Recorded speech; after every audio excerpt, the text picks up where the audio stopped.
बिस्तर पर लेटी अंजलि की आंखों से नींद कोसों दूर थी। वह बिस्तर पर लेटी लेटी सोच रही थी कि उसकी जिंदगी में यह उथल पुथल कैसे मच गई। पूरी रात आंखों में ही कट गई। उसे सुबह 10 बजे तक ऑफिस पहुंचना था, पर उसका मन ही नहीं हुआ।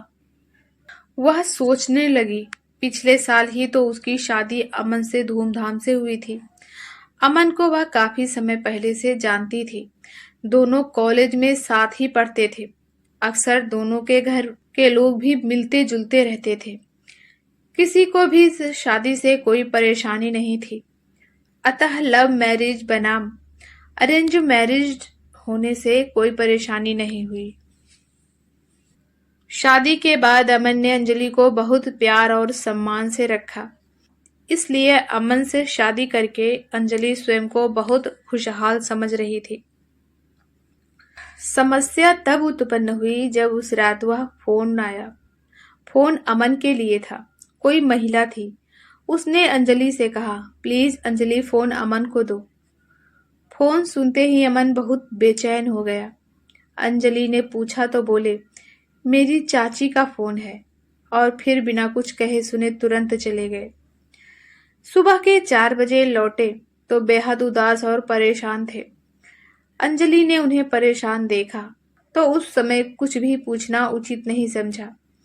सोचा कल आराम से सब पूछ लेगी, पर सुबह घर के कामों से उसे समय नहीं मिला और रात में वह कुछ पूछती उससे पहले ही उसका फोन आ गया।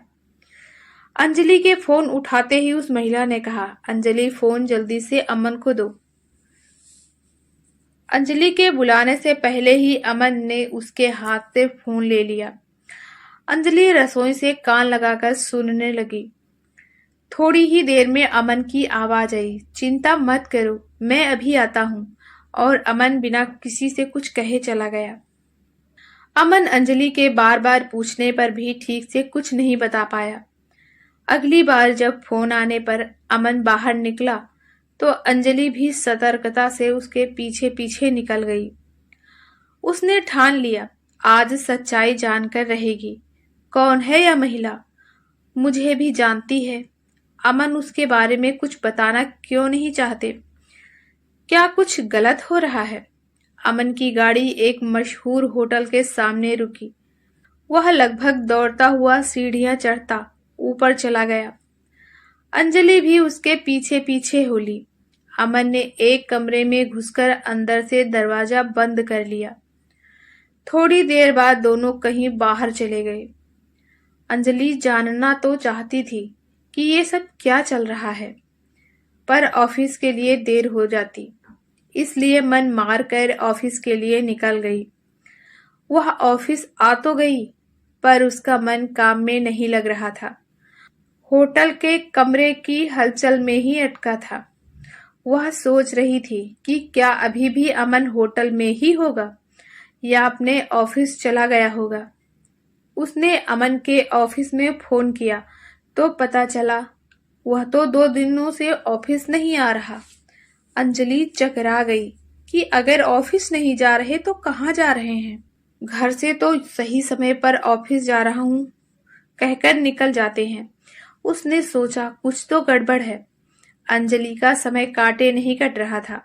उसने पक्का मन बना लिया था कि जो भी हो आज घर जाकर अमन से साफ साफ बात करेगी। रात को जब अंजलि घर पहुंची तो अमन की जगह अमन के हाथ का लिखा नोट मिला। उसमें लिखा था कि ऑफिस के काम से बाहर जा रहा हूँ, चिंता मत करना, 2 दिनों में लौट आऊंगा। कहाँ गए हैं यह भी नहीं लिखा था। अंजलि को बहुत गुस्सा आ रहा था। ऑफिस से पता चला अमन ने ऑफिस से यह कहकर छुट्टी ली थी कि घर में काम है, पर घर में तो कोई काम था ही नहीं। एक फोन भी नहीं किया। फोन करके बता सकते थे ना कि कहाँ गए। फिर उसने सोचा फोन तो मैं भी कर सकती हूँ ना। अतः अमन को फोन लगाया तो फोन स्विच ऑफ था। अब तो अंजलि चिंता और गुस्से से भर गई कि जरूर उसी होटल में होंगे, अपनी चाची के पास। चाची चाची तो वह हरगिज नहीं हो सकती। अगर चाची है तो होटल में क्यों रुकी? घर में भी रुक सकती थी। मुझे जानती है तो मुझसे मिलने क्यों नहीं आई? जरूर अमन की कोई प्रेमिका ही होगी। ये सब सोचते ही अंजलि को चक्कर आने लगा कि अब उसका क्या होगा। बार बार अंजलि के दिमाग में यही बातें घूमने लगी। उसे पहले पता लगाना चाहिए, फिर क्या करना है सोचा जाएगा, यह तय किया अंजलि ने। पर कहाँ से शुरू करे? फिर याद आया कि अरे अमन के भाई भाभी तो जानते ही होंगे अपनी चाची को। अगर चाची ही आई हैं तो भाई साहब से भी मिली होंगी। चलो सबसे पहले भाभी से बात करती हूँ। सोच अंजलि अगली सुबह ही इसी शहर में रहने वाली अपनी जेठानी मीता के घर पहुंच गई। अंजलि को देखते ही उसकी जेठानी मीता खुश होकर बोली, अरे अंजलि आओ आओ, तुम तो ईद का चांद हो गई हो। अकेली ही आई हो क्या? अमन कहाँ है? आए नहीं क्या? भाभी भाभी रुकिए तो सब बताती हूँ। अमन शहर से बाहर गए हैं। मैं घर में अकेली थी। आपकी बहुत याद आ रही थी। आज शुक्रवार है। आज की मैंने छुट्टी ले ली। कल परसों की छुट्टी है ही, तो मैं आपके पास आ गई। भैया कहाँ हैं? तुम्हारे भैया भी बाहर गए हैं। अब हम दोनों मिलकर खूब मस्ती करेंगे, मीता ने अंजलि को बताया। दोनों बातें करते हुए काम भी करती जा रही थी। अंजलि चाची के बारे में पूछने का मौका ढूंढ रही थी।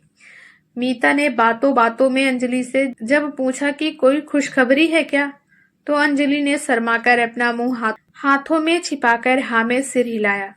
मीता ने खुशी से अंजलि को गले लगा लिया। फिर मीता ने पूछा, डिलीवरी के लिए कहाँ जाओगी? मायके? अगर नहीं तो मेरे पास आ जाना। नहीं नहीं, मायके तो नहीं जाऊंगी। आपको तो पता ही है, माँ अब अधिकतर बिस्तर पर ही रहती हैं। उनके बस का नहीं है कुछ। आपको भी परेशानी होगी। कितना अच्छा होता अगर अपने सास ससुर जिंदा होते, तो मुझे कुछ सोचना भी नहीं पड़ता। अंजलि ने बातों का सूत्र अपने मकसद की ओर मोड़ते हुए कहा। उनकी कमी तो मुझे भी बहुत खलती है, पर क्या करें। दोनों भाई बहुत छोटे थे जब एक दुर्घटना में मम्मी पापा दोनों चल बसे। कैसे कैसे दुख उठाए दोनों भाइयों ने, पर हिम्मत नहीं हारी। और आज देखो दोनों परिवार कितने खुशहाल हैं। क्या कोई दूर पास के रिश्तेदार, चाचा चाची वगैरह भी नहीं है जिन्हें डिलीवरी के समय बुला सके? अंजलि ने धड़कते दिल से ही पूछ लिया। नहीं, चाची तो नहीं है, पर हाँ एक नानी थी जो पिछले साल चल बसी थी। अंजलि का मकसद पूरा हो गया। उसे जो जानकारी चाहिए थी वह उसे मिल गई। फिर भी कुछ और कुरेदने की गरज से उसने फिर पूछा, कोई दूर पास की बहन भी नहीं है? अगर कोई बहन ही होती तो कितना अच्छा होता, है ना? हाँ, दोनों भाइयों को एक बहन की कमी भी बहुत खलती है। बहन के नाम से ही दोनों की आंखें भीग जाती हैं। रक्षाबंधन के दिन दोनों कहीं चले जाते हैं। कहते हैं सबके हाथों में राखी देखकर मन कैसा कैसा होने लगता है। अंजलि को पता लग गया कि अमन की कोई चाची नहीं है। सीधा सा मतलब है कि अमन झूठ बोलकर उस महिला से मिलने जाता है। जरूर उसकी कोई प्रेमिका ही होगी। दोनों में नाजायज संबंध होंगे। अब तो मैं अमन के साथ नहीं रह सकती। अंततः अंजलि ने दूसरे ही दिन वापस जाने की तैयारी कर ली। मीता ने उसे जाने को तैयार देखा तो कहा कि रुक जाओ, अमन आ जाए तो चली जाना। खाली घर में क्या करोगी? पर अंजलि ने आज जरूरी काम है, मैं फिर आ जाऊंगी कहकर मीता को चुप करवा दिया और निकल पड़ी अपने पापा के घर के लिए। उसने अमन को कुछ बताना जरूरी नहीं समझा। बस ऑफिस के पते पर एक पत्र डालकर उसे जता दिया कि अब वह कभी वापस नहीं आएगी। पापा ने अचानक अंजलि को देखा तो पूछा, अमन नहीं आए? तुम अकेली ही आई हो? अंजलि चुपचाप खड़ी खड़ी रोने लगी तो पापा ने घबराकर पूछा, क्या हुआ? अमन से झगड़ा हुआ है क्या? पापा, मैं उस घर और अमन को छोड़ आई हूँ। अब वापस नहीं जाऊंगी। कहते हुए अंजलि अपनी मम्मी से मिलने उनके कमरे में चली गई। इधर अमन जब 2 दिनों बाद रात को 12 बजे वापस घर पहुंचा तो दरवाजे पर ताला देकर सोच में पड़ गया कि इस समय अंजलि कहाँ जा सकती है। कहीं उसे सब पता तो नहीं चल गया। नहीं नहीं, यह संभव नहीं है। जरूर अपने पापा के घर गई होगी, पर बता तो सकती थी। फिर उसने सोचा, हो सकता है उसने फोन किया हो। फोन चार्ज ही नहीं था तो मुझसे बात कैसे होती। अभी फोन करना भी ठीक नहीं है। चलो सुबह ऑफिस जाते समय पहले उसके पापा के घर चला जाऊंगा। 2 दिनों का थका अमन ऐसा सोया कि सुबह 10 बजे नींद खुली। घड़ी देखते ही अमन सब भूलकर ऑफिस भागा। ऑफिस में उसे मिला अंजलि का पत्र। पत्र पढ़ते ही उसके पैरों के नीचे से जमीन खिसक गई। वह उल्टे पैरों अंजलि के पापा के घर पहुंचा। उसने अंजलि को समझाने की कोशिश की, पर वह कुछ नहीं सुनना चाहती थी। लाचार अमन घर लौट आया। ऐसे ही कुछ दिन बीत गए। एक दिन दोपहर में घर की घंटी बजी तो अंजलि ने दरवाजा खोला। बाहर एक सुंदर सी महिला खड़ी थी। दरवाजा खुलते ही उसने अपना परिचय दिया, मैं अमन की। अभी उसकी बात पूरी भी नहीं हुई थी कि अंजलि भड़क उठी। अच्छा, तो तुम हो वह लड़की जिसके लिए अमन ने मुझे धोखा दिया। तुम्हारी हिम्मत की तो दाद देनी पड़ेगी। यहाँ तक चली आई। बोलो क्या कहना है। तलाक के कागज लाई हो क्या। महिला अंदर आकर थोड़ी देर चुपचाप बैठी सोचती रही। फिर बोली, बात थोड़ी लंबी है, आराम से सुनो। मैं दावे से कहती हूँ कि पूरी बात सुनकर तुम्हारा गुस्सा गायब हो जाएगा और तुम अमन से मिलने दौड़ पड़ोगी। अच्छा, तो कहिए क्या कहानी बनाकर लाई हैं आप। अंजलि की बात का बुरा ना मानकर उसने कहना शुरू किया, मैं अमन और रमन की बड़ी बहन हूँ। उसकी बात काटकर अंजलि चिल्लाई, झूठ बोल रही हो तुम। अमन और रमन की कोई बहन नहीं है। होती तो मुझे बताते नहीं, छिपाते क्यों। ना बताने की कोई मजबूरी रही होगी। ऐसी भी क्या मजबूरी कि बहन को बहन ना कह सके। होटल में रखा, अपनी पत्नी तक से उसके बारे में छिपाया। अंजलि गुस्से से कांपते हुए बोली, लगता है आज बरसों पुराना राज खोलना ही पड़ेगा। सोच वह बोली, मैं अमन व रमन तीनों सगे भाई बहन हैं। एक दुर्घटना में मम्मी पापा की मृत्यु के बाद हमारा कोई सहारा ना था। मैं 15 वर्ष की थी, रमन 5 और अमन 3 साल का। घर तो अपना था, पर बाकी खर्चों के लिए मुझे नौकरी करनी ही थी। नौकरी तो क्या मिलती, पेट की भूख ने मुझे कॉल गर्ल बना दिया।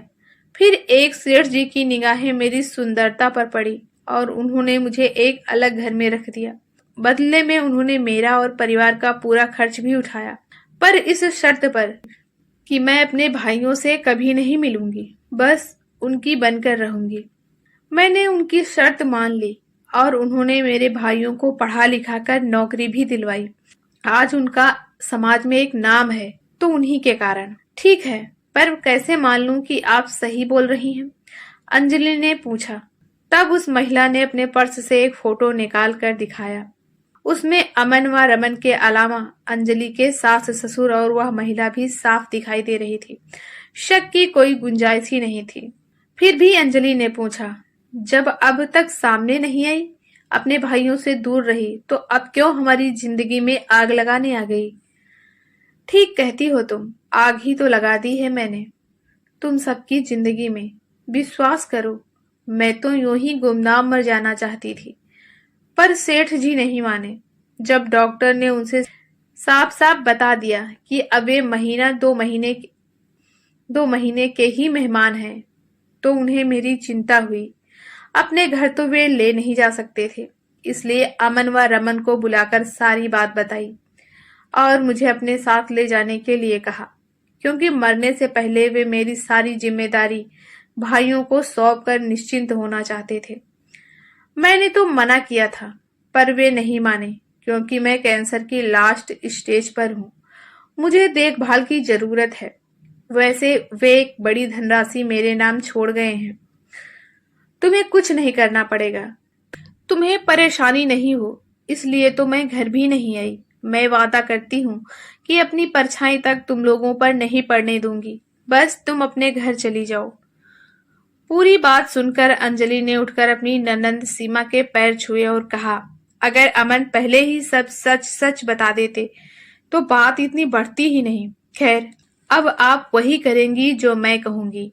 और फिर अपनी जेठानी को फोन कर अपने पापा के घर बुला लिया।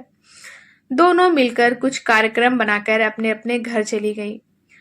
अंजलि को वापस आया देखकर अमन बहुत खुश हुआ। उसने अपनी भाभी को अंजलि को वापस घर लाने के लिए धन्यवाद भी दिया, मगर उसे क्या मालूम कि अंजलि अपनी मर्जी से घर आई है। 2 दिनों बाद ही राखी थी। अंजलि ने अमन को आधे दिन की छुट्टी लेकर लंच में घर आने को कहा। अपने जेठ और जेठानी को भी खाने पर घर बुलाया। बाजार से सुंदर राखियां खरीदी और थाली सजाकर सबका इंतजार करने लगी।